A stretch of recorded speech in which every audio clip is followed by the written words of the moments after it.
and Social Welfare Commissioner Obinabo states resolved to end sexual violence abuse.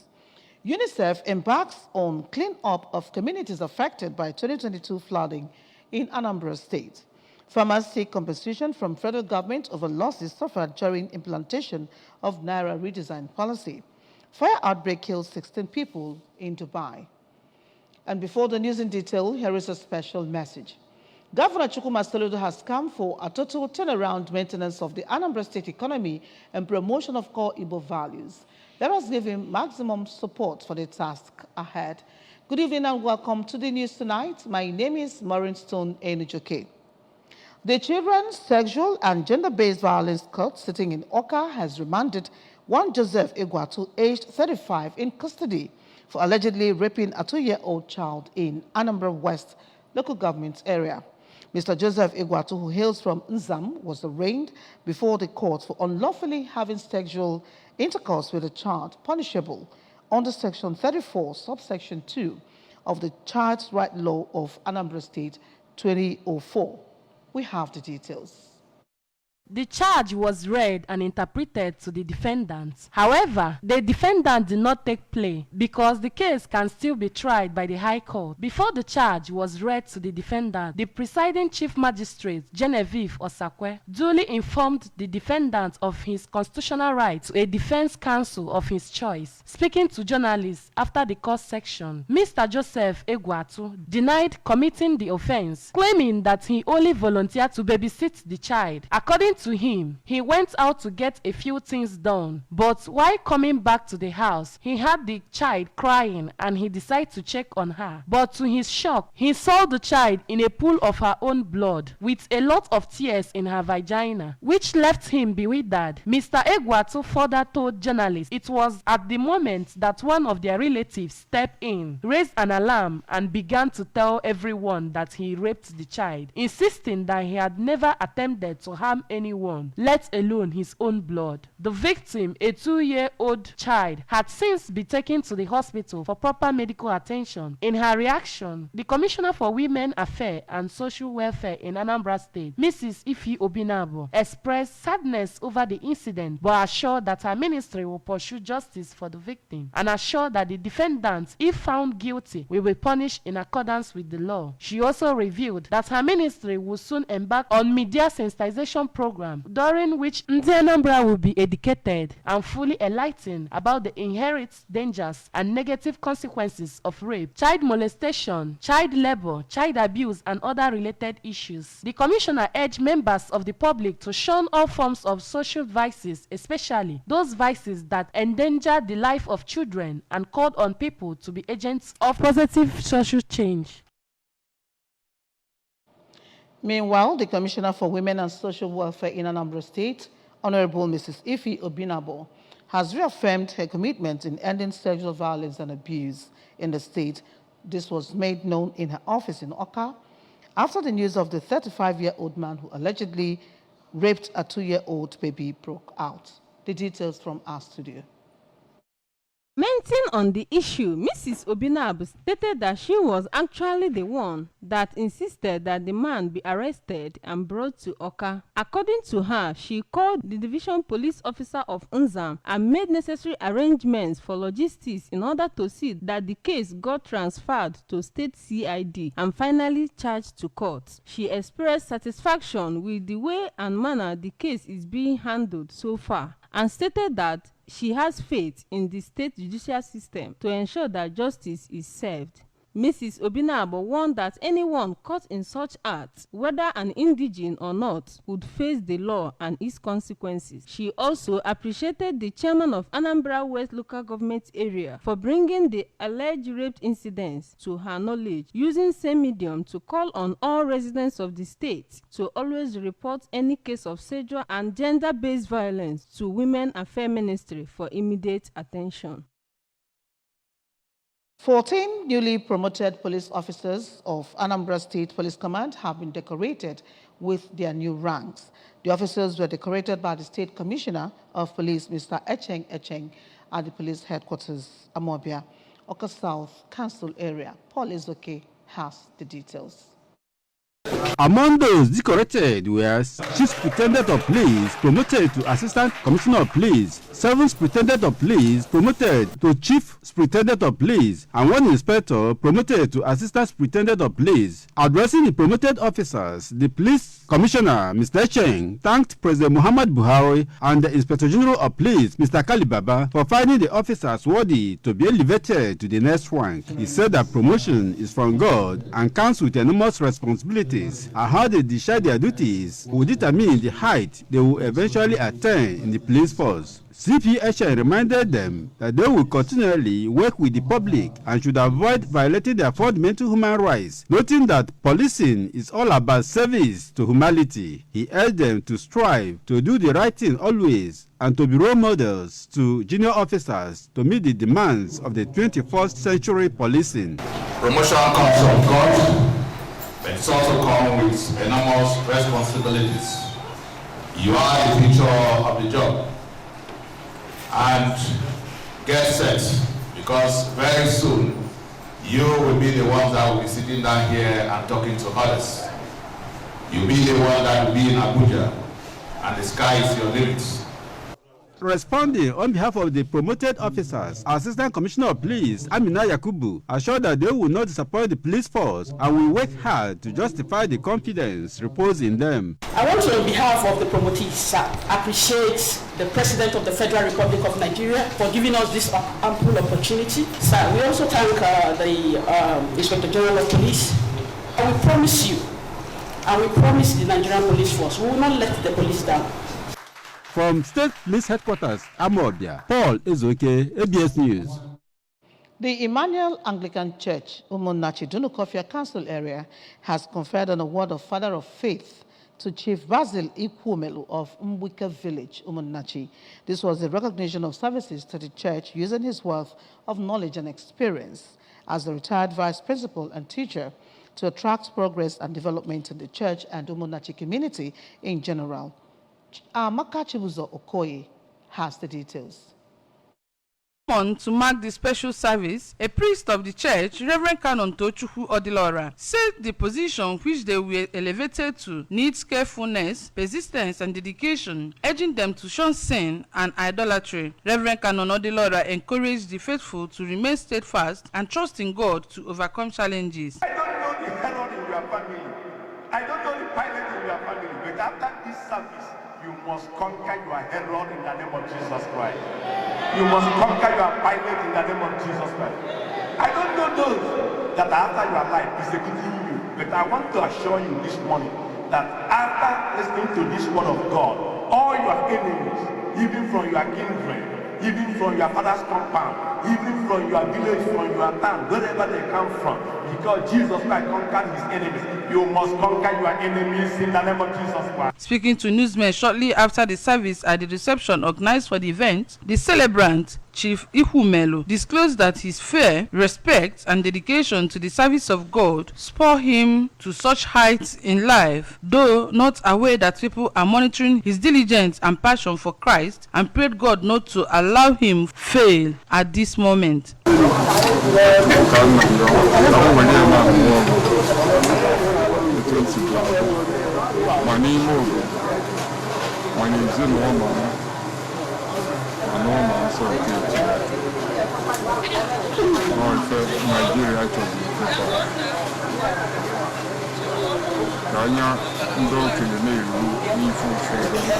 For a relation to the celebrant, Professor Steve Ikwumelu described the celebrant as an uncle who turned to a father as he sacrificed to ensure that they succeed in life, including having strong moral background and quality education. Mr. Charles Onubogo, on behalf of the in-laws, testified that they are blessed having him as he continued to encourage them on the paths of hard work and righteousness, molding, profiling advice, and directing them to tall paths of righteousness. In their separate speeches, two of the celebrant's children, Mrs. Choma Efani Obiora and Comrade Obi Ikwumelu, described their father as a disciplinarian and philanthropist, noting that elevating him to the status of father of faith is a well-deserved honor. Very truthful. Very truthful. If he says this is yes, that is yes. If he says this is no, just know that it is. Doesn't play it. The procedures are what given to him today. God bless you, okay? I will say his merit. Yes, because he has been a faithful man, he's a strong man. He believes in Christianity. Presentations to the Ostadimma age grade Umunnachi by the celebrants, cutting of cake, presentation of the award, and other side attractions featured at the event. Amaka Chibuzo Okoye, ABS News. The United Nations Children's Fund, UNICEF, has embarked on comprehensive cleanup of communities devastated by the 2022 flooding in Anambra State.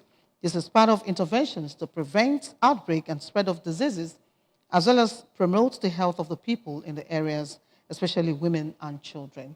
We have the details. The 27 communities in 5 local government council areas of Anambra State adversely affected by the 2022 flood menace, in separate reaction, commended UNICEF and its partners, Swedish International Development Cooperation Agency, SIDA, and Central Emergency Relief Fund, SARF, for funding the sanitation exercise in the flood-affected areas. The cleanup campaign was held simultaneously in the 5 affected council areas in the state, which includes Anambra East and West, Ayamelum, Obaru, and Doka North. The exercise involved the silting of drainages, cutting of grasses, fumigation, and clearing of health facilities. In his reaction, the program manager, Anambra State Rural Water and Sanitation Hygiene Agency, ROWASA, Mr. Tochukwu Mosu, represented by Ms. Chinelo Mosu, said UNICEF and other partners who funded the project is giving hope to the hopeless, and explained that the international organizations stepped in through the state water, sanitation and hygiene,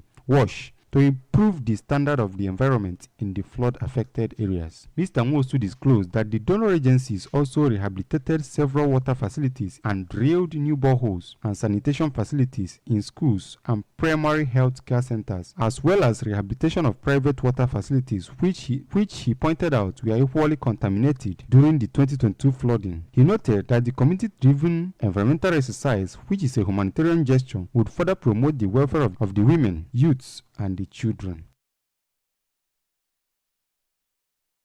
Seek compensation from the federal government over losses suffered during implementation of the Naira redesign policy. Fire outbreak killed 16 people in Dubai. Stay tuned, we'll be back right after the break.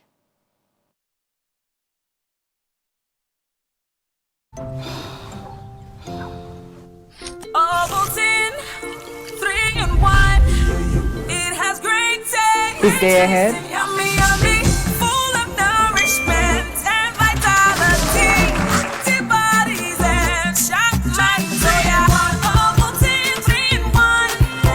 3-in-1. Ovaltine 3-in-1. New Ovaltine 3-in-1. Smart choice for smart kids.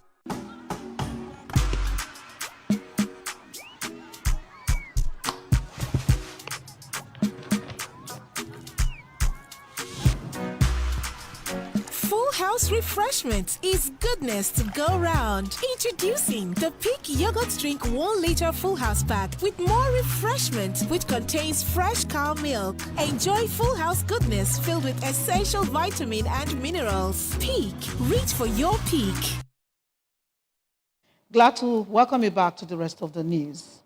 The All Farmers Association of Nigeria has appealed to the federal government to compensate farmers for losses recorded during the implementation of the Central Bank of Nigeria's Naira redesign and subsequent cash crunch. The farmers made the plea in an interview with newsmen in Lagos while reviewing the impact of the policy on food production and agribusiness. They said that the compensation became necessary to encourage farmers to return to their farms. The farmers said the compensation could be in form of grants, inputs, fertilizer, and farm implements, adding that it was a great problem because many of the farm workers rely on daily payment because they do not have bank accounts. A fire outbreak in a residential building in Dubai killed 16 people and injured 9 others in the wealthy Gulf Emirates, the government said. The fire broke out on the 4th floor of the building in the Al Ras neighborhood in the old part of the city. The Civil Defense Force said preliminary investigations showed the fire was caused by lack of compliance with building security and safety requirements, the government media office said in a statement. Firefighting teams were at the blaze within 6 minutes of being notified. It added, Dubai, one of the 7 emirates of the United Arab Emirates, has a population of around 3.3 million, of whom almost 90% are foreigners. The nationality of the victims has not been revealed. The city has experienced spectacular fires in the past, causing extensive damage, but few casualties. In 2017, the authorities announced the adoption of stricter building regulations to minimize the risk of fire attributed mainly to flammable materials used in the exterior claddings of the buildings. The Flying Eagles coach, Ladan Bosso, has called up 35 players for training camp ahead of the 2023 FIFA Under-20 World Cup. The majority of the call-ups featured at the recent Under-20 AFCON in Egypt, where the Flying Eagles placed third to qualify for the World Cup. Officials told Newsmain that the training camp in Abuja will open in the new week after some uncertainties. The invitees are all based at home, while foreign-based invitees will begin to fly in a week after. The resumption of the camp has been delayed severally because the NFF were waiting for FIFA to announce new hosts for the Under-20 World Cup after they stripped Indonesia of the hosting rights following a political row. Argentina have been widely tipped to step in as the hosts. This year's Under-20 World Cup was originally slated to begin on May 20, but it is now left to be seen whether a new kick-off date will be announced when a new host country is named.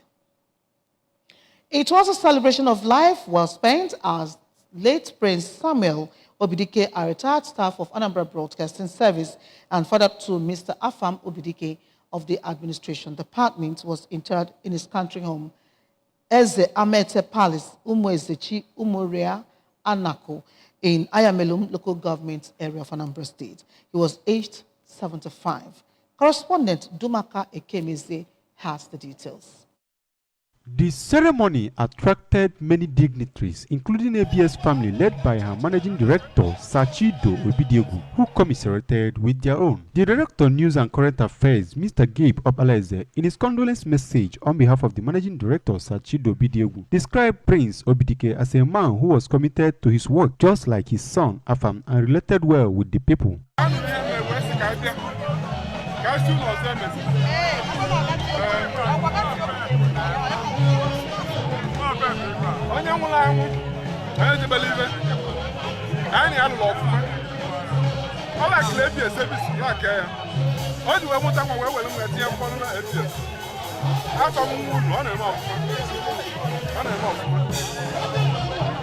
Managing director Chido Obidiegu,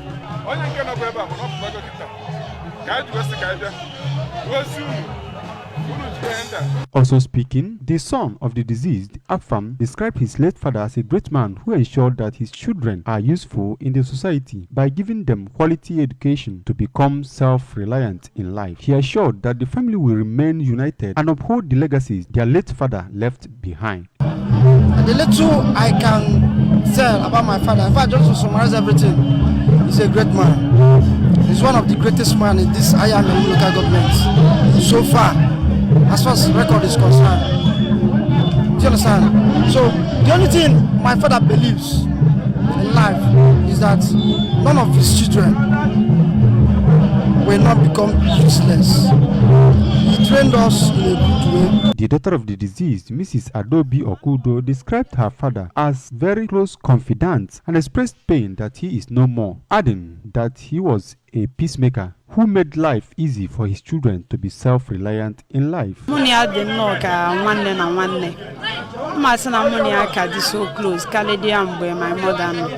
Even my mother too knows. Somewhere, forget I can't even believe that my dad, I'm seeing him knock at him. is still existing inside my life, and I can feel it. Another son of the deceased, Mr. Onochie Obidike, described her father as someone with vast knowledge and skills that enabled him to be involved in many things, including being an administrator, accountant, a farmer, and believed that nothing was impossible, while recalling that he was a soldier during the Civil War and rose to the rank of captain. Condolences by friends, in-laws, and well-wishers featured at the event. Obidike's soul rest in peace. Amen. And remember that you can follow news and programs on ABS from any part of the world by liking our Facebook page at ABS Radio Television on Facebook and subscribe to our YouTube channel at youtube.com/ABS Radio Television, okay? And on Instagram at ABS Radio TV. You can also log on to our website, www.absradiotv.com. And now a recap of the main points before we go. Anambra Women and Social Welfare Commissioner Obinabo has restated resolve to end sexual violence abuse. UNICEF has embarked on cleanup of communities affected by 2022 flooding in Anambra State. Farmers are seeking compensation from the federal government over losses suffered during the implementation of the Naira redesign policy. Fire outbreak has killed 16 people in Dubai. And here is a special message. Governor Chukwuma Soludo has come for a total turnaround maintenance of the Anambra State economy and promotion of core Igbo values. Let us give him maximum support for the task ahead. And that was it on the news for tonight. Thank you so very immensely for watching. My name is Maureen Stone Enujoke. Kachifo.